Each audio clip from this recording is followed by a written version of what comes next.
Hello everyone. अभी अभी आप लोग का बीएससीबी जो है वह आप लोगों का बिहार स्टेट कॉमर्स का जो एग्ज़ामिनेशन होने वाला है उसके लिए न्यू सिलेबस जारी किया है, जिसमें आप लोगों को बताया गया है कि जो आप लोगों का 100 मार्क्स का जो सब्जेक्ट से क्वेश्चन पूछा जाएगा उसमें किस किस यूनिट से कितने कितने मार्क्स के क्वेश्चन पूछे जाएंगे। तो चलिए सबसे पहले हम देखते हैं कि सिलेबस में कौन कौन से यूनिट को शामिल किया गया है। तो देखिए सबसे फर्स्ट यूनिट में आप लोगों को फिनेंशियल अकाउंटिंग से 15 मार्क्स के क्वेश्चन पूछे जाएंगे, जिसमें फिनेंशियल अकाउंटिंग में आप लोगों को बेसिक कॉन्सेप्ट आप लोगों को पढ़ना होगा।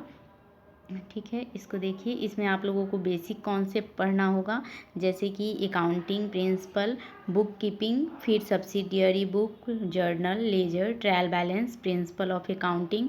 उसके बाद है फाइनल अकाउंटिंग, जिसमें आ जाएगा आप लोगों का trading account, profit and loss account, फिर सिंगल एंट्री सिस्टम, फिर हायर परचेज, फिर इंस्टॉलमेंट पेमेंट मेथड, इसको भी पढ़ना है आप लोगों को। उसके बाद पार्टनरशिप से जुड़ा हुआ क्वेश्चन भी रहेगा इसमें, और रॉयल्टी से भी, ब्रांच अकाउंट और डिपार्टमेंट अकाउंट, इन सारे यूनिट को जो है आप लोगों को फिनेंशियल अकाउंटिंग में शामिल किया गया है। और फिनेंशियल अकाउंटिंग से 15 मार्क्स के आप लोगों के क्वेश्चन रहेंगे।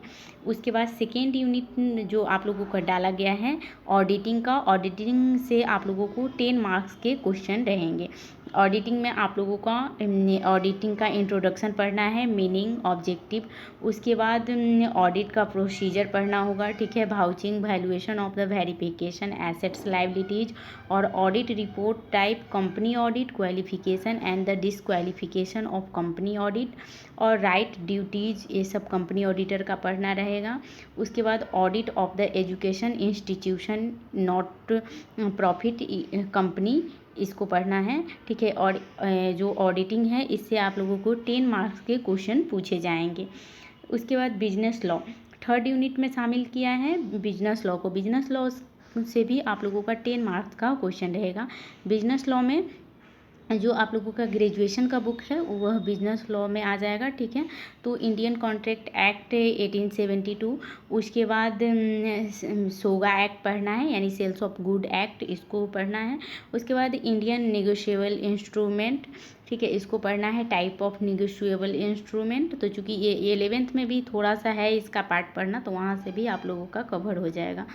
द पार्टनरशिप एक्ट को पढ़ना है, ठीक है, partnership registration of the right, duties, liabilities, partner mode, dissolution, ये सारा पढ़ना है। उसके बाद कंज्यूमर प्रोटेक्शन एक्ट इन 1986, यानी जो पुराना वाला जो कंज्यूमर प्रोटेक्शन एक्ट है वही आप लोगों को पढ़ना है, ठीक है।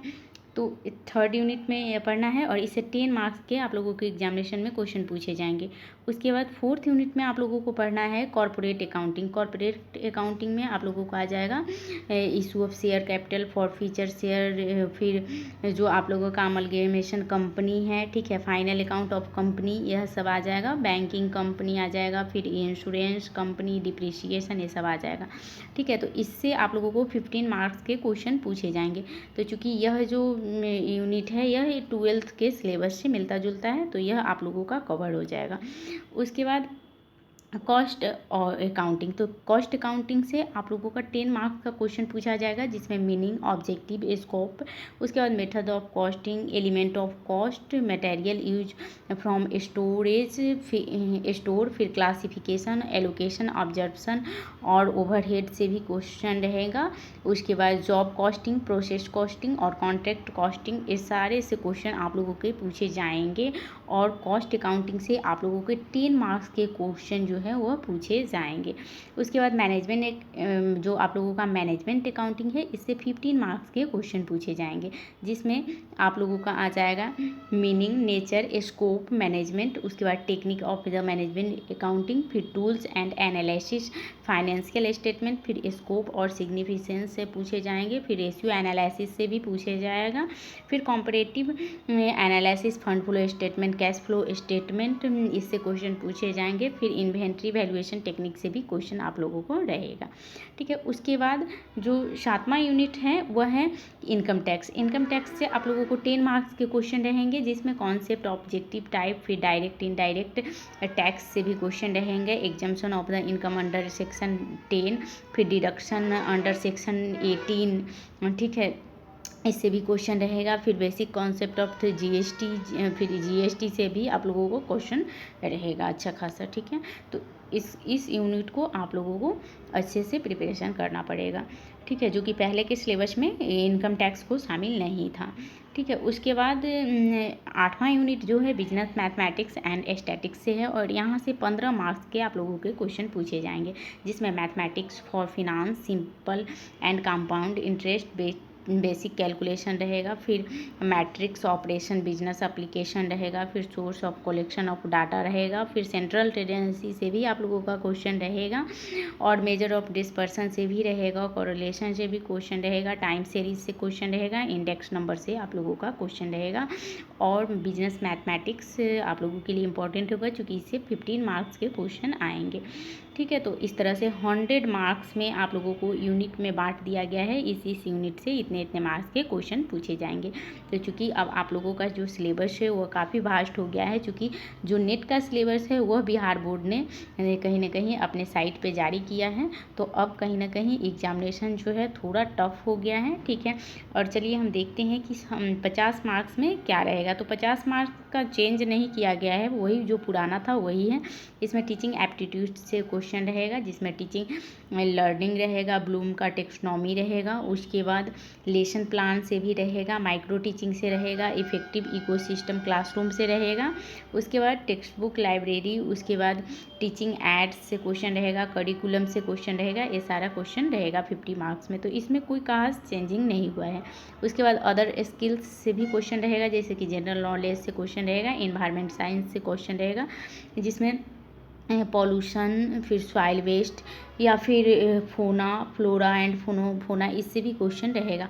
फिर मैथमेटिक एप्टीट्यूड से भी क्वेश्चन रहेगा 1-2, जिसमें एरिया, एवरेज, कंपाउंड इंटरेस्ट या फिर डेसिमल फ्रैक्शन से क्वेश्चन रहेगा। उसके बाद एलसीएम, एचसीएफ, ये सबसे क्वेश्चन रहेगा, 1-2 क्वेश्चन ही रहेगा इस सबसे। उसके बाद लॉजिकल रीजनिंग में एनालॉजी से क्वेश्चन रहेगा, क्लासिफिकेशन से रहेगा, सीरीज से रहेगा, कोडिंग डिकोडिंग से रहेगा, और ब्लड रिलेशन से भी क्वेश्चन रहेगा। ठीक है, तो 50 मार्क्स में तो चेंजिंग नहीं किया है, लेकिन जो सब्जेक्ट वाला है उसमें कहीं ना कहीं बहुत ज़्यादा चेंजिंग देखने को मिल रहा है। तो अब आप लोग अच्छे से प्रिपरेशन कीजिए। ठीक है, और इस सिलेबस को आप एक बार अच्छे से गो थ्रू हो जाइए, ताकि आपको पढ़ने में सुविधा हो। ठीक है, क्योंकि 1, 2, 3 यूनिट हमको लगता है कि इसमें न्यूज़ शामिल किया है। एक तो कि ऑडिटिंग का पूरा न्यूज़ यूनिट शामिल कर दिया है। उसके बाद बिजनेस लॉ कहीं भी नहीं था, जो कि यह यूनिट शामिल किया है। ठीक है, 2 यूनिट हो गया। उसके बाद कॉर्पोरेट अकाउंटिंग तो चूँकि था, लेकिन कॉस्ट अकाउंटिंग कहीं ना कहीं नहीं था, तो यह भी जो तीसरा यूनिट है इसको भी शामिल किया है। और मैनेजमेंट अकाउंटिंग, तो मैनेजमेंट अकाउंटिंग का कुछ चीज़ जो है वह था, जैसे फंड फ्लो, कैश फ्लो, ये सब पढ़ना था। तो इसको भी मान लीजिए कि ये हम लोग जो था वो 12th के सिलेबस से थोड़ा मोड़ा कवर हो रहा था। तो 3 और इनकम टैक्स तो बिल्कुल न्यू जो यूनिट है इसको शामिल किया है, यानी 4 यूनिट। और फिर बिजनेस मैथ एंड स्टैटिक्स को भी शामिल किया है, यानी कि 5 यूनिट जो है आप लोगों का वह न्यू सिलेबस के अनुसार जारी किया है, वह भी एग्जामिनेशन से 10 दिन पहले। ठीक है, तो आप लोग अच्छे से तैयारी कीजिए, और इस सिलेबस को एक बार अच्छे से गो थ्रू हो जाइए, ताकि आप लोगों को पढ़ने में सुविधा हो। ठीक है, और वीडियो पसंद आ रहा है तो आप लोग इसे लाइक कीजिए, चैनल को सब्सक्राइब कीजिए। अब हम मिलेंगे नेक्स्ट वीडियो में, तब तक के लिए थैंक यू वेरी मच।